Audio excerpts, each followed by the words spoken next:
Hello बच्चों, कैसे हैं आप सब लोग। उम्मीद है बहुत अच्छे होंगे।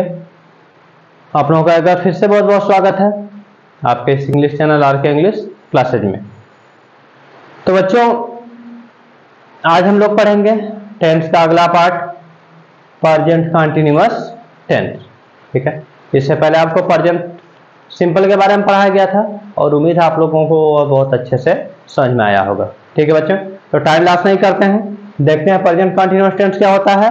और उससे पहले आप लोग वीडियो को लाइक करिए और अपने दोस्तों को शेयर करिए, और चैनल को यदि आप नए हैं तो उसको सब्सक्राइब कर लीजिए। ठीक है, ताकि आपको जो भी लेटेस्ट वीडियो अपलोड हो उन सबका नोटिफिकेशन आपको मिलता रहे और आपने नॉलेज को और बढ़ाते रहें। ठीक है, वीडियो को ध्यान से देखिए क्योंकि आप लोगों का पेपर भी आने वाला है, तो आप लोगों को यह बहुत ही इम्पोर्टेंट वीडियो है। ठीक है, क्योंकि आपके जो भी कोर्स हैं कोर्स को पूरा कराया जाएगा। ठीक है, और आपका पेपर तक वो हर एक चीज़ आपको पढ़ा दिया जाएगा जो जरूरी है। ठीक है, तो आप लोग चैनल को सब्सक्राइब करके रखिए और वीडियो में लगातार बने रहिए। ठीक है, जिससे आप लोगों का जो पढ़ाई है वो कंटिन्यू चलता रहे और आपको परीक्षा देने में कोई प्रॉब्लम ना हो। ठीक है बच्चों, तो देखिए प्रेजेंट कंटीन्यूअस टेंस क्या होता है। प्रेजेंट कंटीन्यूअस टेंस, इसमें ऐसे सेंटेंस आपको मिलेंगे जिस सेंटेंस को देखकर लगेगा कि यानी कि यह काम क्या हो रहा है, कंटिन्यू यानी लगातार चलता आ रहा है। ठीक है, कंटीन्यूअस का मतलब कंटिन्यूअस, कंटिन्यू। ठीक है, जो कंटिन्यूअस है कंटिन्यू से बना है, यानी कंटिन्यू का मतलब होता है लगातार, यानी जो काम लगातार होता रहे वह क्या कहलाएगा, वह प्रेजेंट कंटीन्यूअस टेंस कहलाएगा। ठीक है, जैसा किताब पढ़ रहा है, तुम लिख रहे हो, वह जा रहा है। ठीक है, यह क्या कहलाएगा, यह प्रेजेंट कंटीन्यूअस टेंस कहलाएगा। ठीक है, इसका डेफिनेशन लिखिए आप लोग, प्रेजेंट कंटीन्यूअस का टेंस का डेफिनेशन लिखिए। ऐसे सेंटेंस जिनके अंत में रहा है, रही है, रहे हैं, ठीक है, इत्यादि अगर ऐसे शब्द आते हैं तो यह जो टेंस होता है यह प्रेजेंट कंटीन्यूअस टेंस कहलाता है। ठीक है, और एक बात और ध्यान रखिएगा इस टेंस में, किसमें कोई निश्चित या अनिश्चित टाइम नहीं आता है, टाइम नहीं आता है। ठीक है, अब क्यों नहीं आता है वो देख लीजिए। ठीक है, जो इसका रूल है, जो इसका नियम है, उसको भी जानते चले। ठीक है, इसमें जो प्रेजेंट कंटीन्यूअस टेंस है इसमें कोई निश्चित या निश्चित टाइम नहीं आता। जैसे तुम किताब पढ़ रहे हो, तुम किताब पढ़ रहे हो, अभी बताया यदि रहा है, रही है तो यह प्रेजेंट कंटीन्यूअस टेंस है। रहा है, रही है, किताब पढ़ रहे हैं, यानी तुम किताब पढ़ रहे हो, लगातार इस काम को कर रहे हो, कंटिन्यूटी तुम इस काम में लगे हुए हो, तब तो यह हमारा क्या हो गया, यह प्रेजेंट कंटीन्यूअस टेंस हो गया। ठीक है, यही हमने लिख दिया, तुम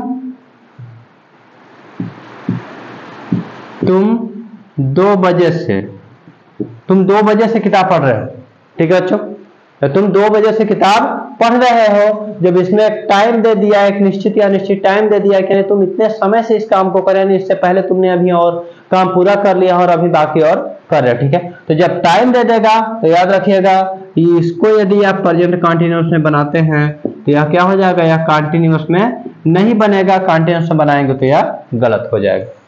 ठीक है बच्चों, क्योंकि जो इसका टेंस है वह चेंज हो जाता है, यह हो जाता है प्रेजेंट परफेक्ट कंटीन्यूअस टेंस।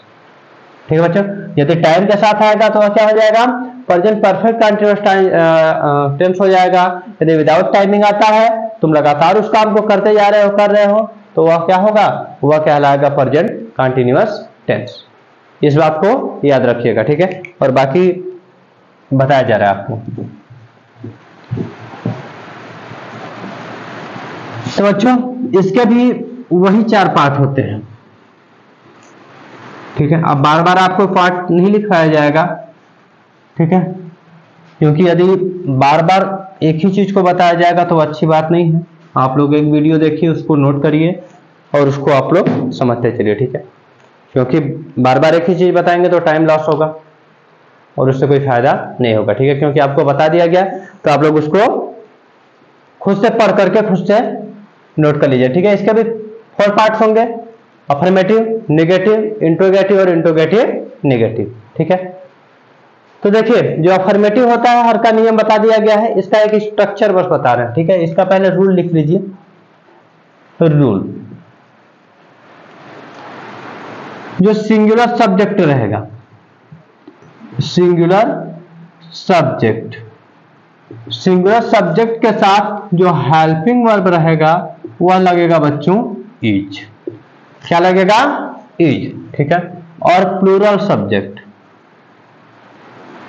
जो प्लूरल सब्जेक्ट रहेगा इसके साथ जो हेल्पिंग वर्ब रहेगा यह रहेगा आपका आर। ठीक है, और सिर्फ आई के साथ, ठीक है, सिर्फ आई के साथ जो हेल्पिंग वर्ब रहेगा वह रहेगा एम। याद रखिएगा। ठीक है, सिंगुलर सब्जेक्ट के साथ helping verb is, plural subject के साथ हेल्पिंग वर्ब आर, और सिर्फ आई के साथ क्या रहेगा? हेल्पिंग वर्ब एम लगेगा। ठीक है बच्चों, यह इसका नियम है प्रेजेंट कंटीन्यूअस टेंस का, यह चारों में फॉलो होगा। ठीक है, अफर्मेटिव, नेगेटिव, इंट्रोगेटिव और इंट्रोगेटिव नेगेटिव। इसमें कोई चेंजिंग जिसमें चेंजिंग होगा उसका आपको पूरा बताते चलेंगे। ठीक है, लेकिन इसका पूरा चेंजिंग नहीं है, आप इसको ऐसे लिखते चलिए। ठीक है, तो यह हो गया इसका रूल प्रेजेंट कंटीन्यूअस टेंस का, helping verb is am are. ठीक है, और जो वर्ब होगा, वर्ब में फर्स्ट फॉर्म में आपको जोड़ना है आई एन। ठीक है,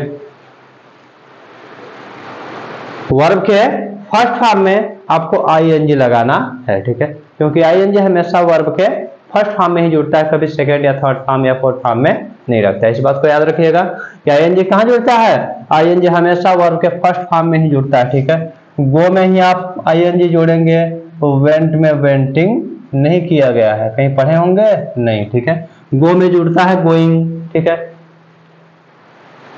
राइट में पढ़ता है राइटिंग, रोट में रोटिंग नहीं पढ़े होंगे। ठीक है बच्चों ना, तो हमेशा क्या होगा? वर्ब के फर्स्ट फॉर्म में ही एनजी जुड़ेगा। ठीक है बच्चों, एक देखते हैं, इसका स्ट्रक्चर लिख लेते हैं, इसके बाद देखें इसमें एक दो एग्जाम्पल। इसका स्ट्रक्चर बन जाएगा आपका सिंपल का, subject plus is am are, जैसा सब्जेक्ट वैसा helping verb, plus main verb में I N G plus other. ठीक हो जाएगा, बन गया इसका structure, subject is am are plus main verb में I N G plus other word. कोई एग्जाम्पल लिखिए। राधा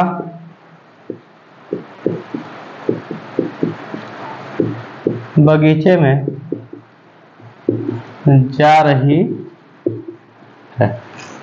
ठीक है बच्चों, राधा बगीचे में जा रही है, और राधा बगीचे में जा रही है, और बाकी नियम तो सेम है, और तो बताया गया आपको, पहचान लिया रही है। ठीक है, प्रेजेंट कंटीन्यूअस का है। इसको बनाते हैं सब्जेक्ट, सिंपल है ना, राधा बगीचे में जा रही है, कोई निगेटिव तो नहीं दिया है, इंट्रोगेटिव तो नहीं दिया है, इंट्रोगेटिव निगेटिव नहीं दिया है ना। ठीक है, तो सिंपल सा रूल लगाइए, राधा राधा। ठीक है बच्चों, सब्जेक्ट फिर helping verb is am are, तो सब्जेक्ट हमारा क्या है? सिंगुलर है, तो लगा देंगे इज। फिर क्या लिखना है? वर्ब में आई एन जी, वर्ब क्या है? जाना, जा रही है। गोइंग, कहां जा रही है बच्चों? बगीचे में, अदर वर्ड। ठीक है, इन द गार्डन। हो गया फुल स्टॉप। ठीक है, तो Radha is going in the garden, Radha बगीचे में जा रही है। अब राधा बगीचे में नहीं जा रही है, यदि निगेटिव दे दिया तो कंफ्यूज होने की बात नहीं है बच्चों। ठीक है, ध्यान से देखिए, क्योंकि इससे पहले जो आपने रूल पढ़े, जो स्ट्रक्चर पढ़े हैं, आप उसी हिसाब से बनाइएगा। ठीक है ना, मैं बता रहा हूं। देखिए, राधा बगीचा नहीं जा रही है, अब नहीं जा रही है तो हेल्पिंग वर्ब के बाद क्या लगाना है? निगेटिव है तो नॉट लगाना है, इज नॉट, और Radha is not going in the garden. ठीक है, अगर यहाँ पे क्या मिल गया? क्या राधा बगीचे में जा रही है? इंट्रोगेटिव सेंटेंस हो गया ना, तो क्या चेंज करना है? कुछ नहीं चेंज करना है, इज को यहां से हटाइए, यहां लिख दीजिए is Radha going in the garden. क्या राधा बगीचे में जा रही है। कोई प्रॉब्लम है बच्चों? कुछ नहीं है ना? क्वेश्चन वर्ड यहाँ पे आ गया ना, क्या राधा बगीचे में जा रही है, क्वेश्चन वर्ड आ गया। तो क्वेश्चन वर्ड का ये इससे पहले आपको बताया गया है कि यदि क्वेश्चन वर्ड आता है तो क्वेश्चन वर्ड के स्थान पे हमें क्या करना है, हेल्पिंग वर्ब लगाना है, क्योंकि पहले आया है, बीच में आ जाता है राधा बगीचे में क्यों जा रही है, यहाँ पे वाई हो जाता, why Radha going in the garden.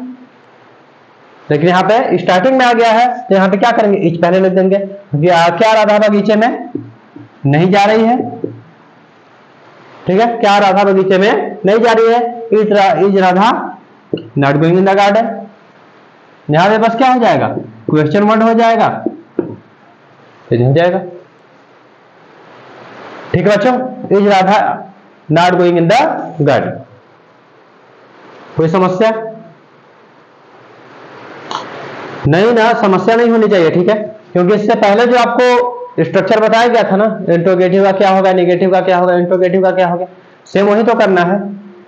आपको रूल मिल गया है, उसका नियम मिल गया है कि सब्जेक्ट क्या है तो क्या हेल्पिंग वर्ब लगेगा, क्या मेन वर्ब लगेगा, ठीक है, इंपॉर्टेंट वही है, ठीक है। वो यदि आपको पता है तो बाकी तो आप लोग स्ट्रक्चर याद करिए और उसको आराम से बनाते चलिए, ठीक है। अच्छा, तो कंटिन्यूअस में भी कोई समस्या नहीं होगा, इसी तरीके से जो भी पढ़ते चलेंगे आप उसमें कोई समस्या नहीं होगा, बस उसके आप स्ट्रक्चर को याद करिए, ठीक है, उसके रूल को याद करिए, किस टेंस में क्या रूल कहता है, क्या हेल्पिंग वर्ब लगेगा, क्या मेन वर्ब लगेगा, ठीक है, कहाँ पे क्या चेंजिंग करना है, बस इसको याद रखिए और बाकी तो कुछ नहीं है, ठीक है, बाकी तो सब हलवा है, आप लोग खाते चलिए और आराम से पढ़ते चलिए, ठीक है बच्चों। और बाकी कोई समस्या हो तो आप कमेंट करिए, ठीक है, कमेंट करिए ताकि जो भी आपकी समस्या है उसको सॉल्व किया जा सके, ठीक है। और हमको नहीं लगता है कि आपको, यदि आप किसी एक को अच्छे से पढ़ लेंगे तो आपको समस्या होगी, ठीक है। आप प्रेजेंट